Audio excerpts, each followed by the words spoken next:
সরকার মাহবুব আহমেদ স্বামী।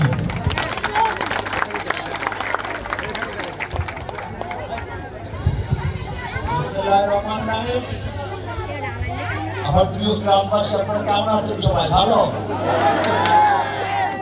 এত সুন্দর মাঠে, এত সুন্দর পরিবেশ, এত সুন্দর খেলা আমি আসলে কল্পনা করিনি।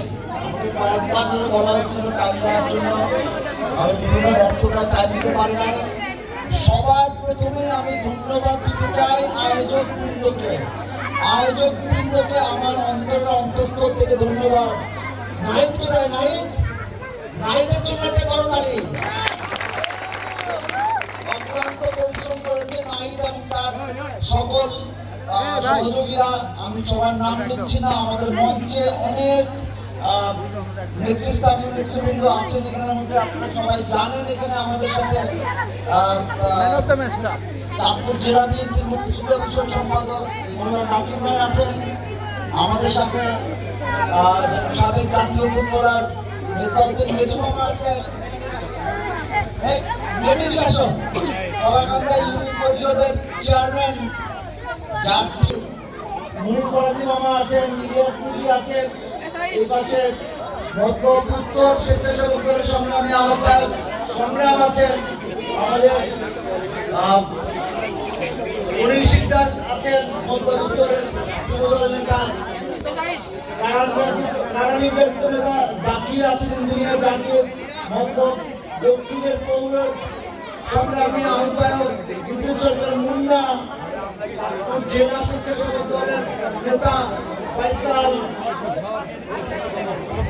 আমাদের মতলব দক্ষিণ স্বেচ্ছাসেবক দলের সংগ্রামী আহ্বায়ক সদস্য সচিব সিনিয়র সহসভাপতি আরাফাত সহ আরো অনেক নেতৃবৃন্দ আছেন। আমাদের মেম্বার আছেন ছোট সাহেব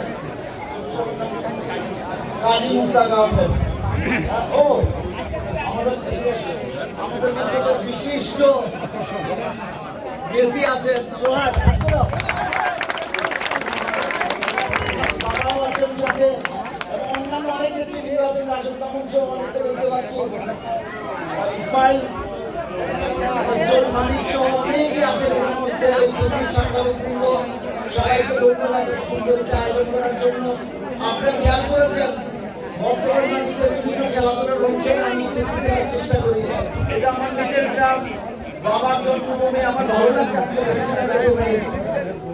যে এই মাদ্রাসার মাঠটি আমার দাদার নামে আলী জান বক্স সরকার, আমার বাবার নামে মরুম আলী আহমেদ সরকারের নামে এই প্রোগ্রাম। এবং আমি আপনাদের কথা দিতে চাই ভবিষ্যতে এই যে জাঁকজমকভাবে ইনশাআল্লাহ এই টুর্নামেন্ট চলবে। আমাদের পরিবার আমরা করবো, চলমান থাকবে এবং এই মাঠে যে সুন্দর খেলাধুলা আয়োজন করা যায় এই জন্য সবাইকে ধন্যবাদ দিচ্ছি।